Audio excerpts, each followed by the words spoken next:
and Camiguin.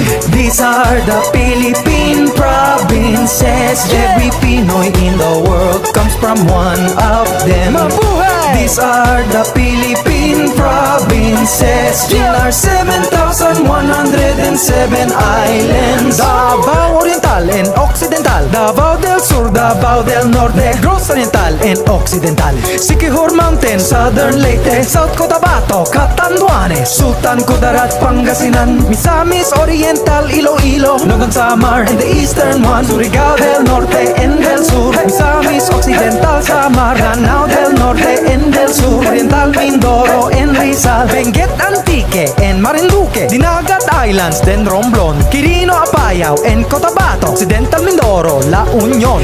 These are the Philippine provinces. Every Pinoy in the world comes from one of them. Mabuhay! These are the